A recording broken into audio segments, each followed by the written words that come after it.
G'day everyone. Zhu Bajie can be an extremely frustrating boss fight thanks to this arena of mud that we have to fight him in, which makes our rolls really slow. The invulnerability frames definitely feel shorter, and trying to dodge on this fight is just an unpleasant experience. So as the exception from my normal style of boss guide, I'm not going to take you through all his mechanics in this. I'm just going to show you a really easy way to get him down and just defeat this pig as painlessly as possible. Alright, so go ahead and just reignite all your sparks. We're going to dump most of our foundation stats like stamina and lean heavily into some more spells. So you're going to take the whole left hand side of the martial tree for light attacks, as well as the attack damage node and the critical strike chance node just for more damage. Moving on to mysticism, take the whole immobilized tree except the last, just to conserve some mana. Take the entire pluck of many tree just to increase the damage and effectiveness of our illusions. In the transformations tree, you're going to take reduced decay as well as maximum might increased, and then take the transformation damage increases as well. Lastly, stances. You just basically want to get to 3 focus points here. I'm using thrust stance. It doesn't really matter for this strategy what you're using, so just dump the rest of your sparks into whatever stance you prefer most. This will depend on your level as well. Now you also want to take the Apramana bat for your spirit, and if you have it, the Ochre armor set for the passives that it gives our duplicates. This isn't super necessary. For spells, make sure you've got Immobilize, a Pluck of Many, and Umbral Abyss for your transformation.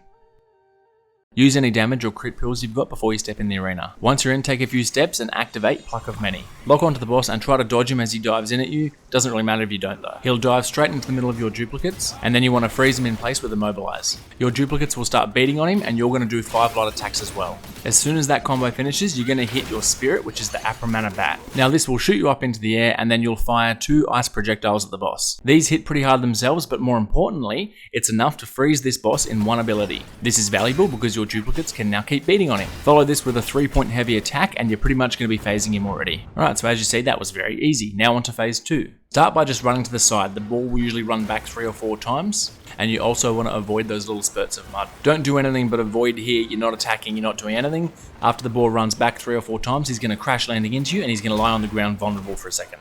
Walk up a little closer to him and activate Umbral Abyss transformation. Now all I'm doing here is spamming a full combo of heavy attacks. You might need another light attack or 2 to get the active ready. Once the active is ready, hit that as well and spam another round of heavy attacks until the transformation is complete. As you can see, that does a good deal of damage and then freezes him right at the end as well. So before he thaws out, hit him with an Immobilize and get another 5 light attacks in. You might even have enough time here to hit him with a few more light attacks and just keep doing so until he transitions into his mud form. Once you've squeezed out as much damage as you can and he turns into mud, you're going to then have to survive 1 mud phase. That's it. At this point, you should have all of your wine gourd charges, and you want to use these as liberally as you need to survive this mud phase and boar phase. Again, you're not trying to attack or anything here, just roll around, dodge as much as you can, and drink and stay alive. Now, I do recommend using the Jade Essence drink, because all your healing that you're doing in this phase will also replenish a bit of your mana, and you'll have enough for 2 more immobilized charges on the next phase. Now when he turns into this mud rhino looking thing and they charge at you, just do your best to dodge these. Usually 1 dodge through and then a 2nd dodge after. Again, keep drinking to stay healthy. The rhinos will do 3 or 4 charges through you,